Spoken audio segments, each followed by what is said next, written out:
সালামু আলাইকুম। কি অবস্থা আপনাদের? আমরা সর্বদাই লঞ্চে উঠছি এবং কি ধরেন যে বিভিন্ন বালুবাহী ট্রাক দেখি, ট্রলার দেখি।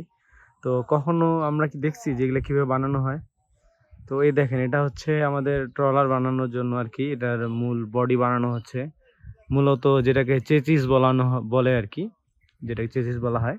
তো এটা হচ্ছে ট্রলারের চেচিস। তো আপনারা যদি কাছে থেকে দেখাই, এই দেখেন প্রতি আপনার ১ ফিট দূরত্ব বজায় রেখে একেকটা করে লোহার পাত দেওয়া আছে শেপ করে। এমন শেপে দেওয়া যে এটা পুরাটাই পানির নিচে থাকে, বুঝছেন? এটা হচ্ছে চেচিস। তাইলে আপনারা একটু চিন্তা করেন, এই যে চেচিসটা উঁচা, এটা না হইলেও এখানে ২০ থেকে ৩০ ফিট উঁচাই খালি। এতটা পানির নিচেই থাকে। এটার উপরে বডি তৈরি করা হয়। বিভিন্ন যদি পরিবহনের জন্য এটা ব্যবহার করা হয় তাহলে এটার উপরে অনেক কেবিন থাকে ২ তলা ৩ তলা করে। তো আপনারা দেখতে পারতেছেন। আর এগুলা বানানোর যে সরঞ্জামগুলা এই দেখেন, আমরা রেলের লোহা যে দেখছি, রেলের লোহার মতো এগুলা মোটা।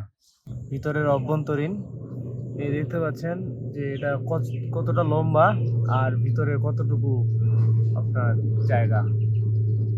মাঝখানে একটা সুন্দর দৃশ্য দেখা, ওই দেখেন বিমান যায় উপর দিয়ে। তো এই হচ্ছে আমাদের ট্রলারের মাঝখানের। তো এটা কমপ্লিট হলে কেমন দেখাবে চলুন এটার নমুনা দেখাই।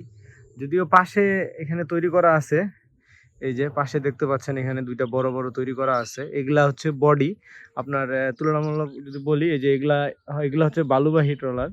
তো এগুলার যে নিচে যেই জিনিসটা রয়েছে এরকম আর কি আপনার হচ্ছে নিচে থাকে। তো আপনারা আইডিয়া করতে পারতেছেন যে আসলে যখন এগুলো লোড হয় ফুল তখন এটা পুরোটাই পানির নিচে থাকে। তাহলে বুঝতেছেন কি পরিমাণ এগুলা উঁচা আর কতটুকু পানির নিচে থাকে, কি পরিমাণ পানি চাপে থাকে এগুলা। এই কারণে এগুলা সহজে ডুবে না, কিন্তু একবার ডুবলে একদম ভয়াবহ দুর্ঘটনার শিকার হয়। তো এই হচ্ছে আর কি প্রথম থেকে শেষ পর্যন্ত। প্রথম দিকে থাকে এরকম এরকম ভাবে তারা বানায়। বানানোর পরে এটা হচ্ছে প্রস্তুত হয়ে এরকম হয়।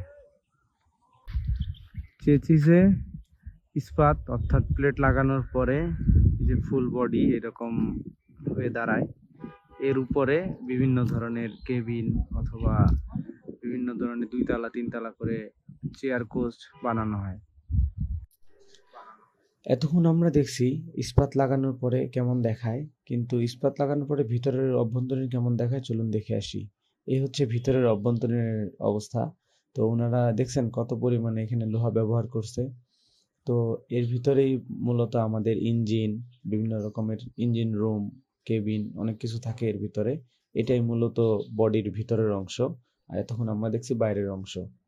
তো সবাই আমাদের ভিডিওতে লাইক দিবেন, সাবস্ক্রাইব করবেন এবং এরকম ইনফরমেশনের ভিডিও পেতে আমাদের সাথেই থাকবেন। ধন্যবাদ। সালামু আলাইকুম।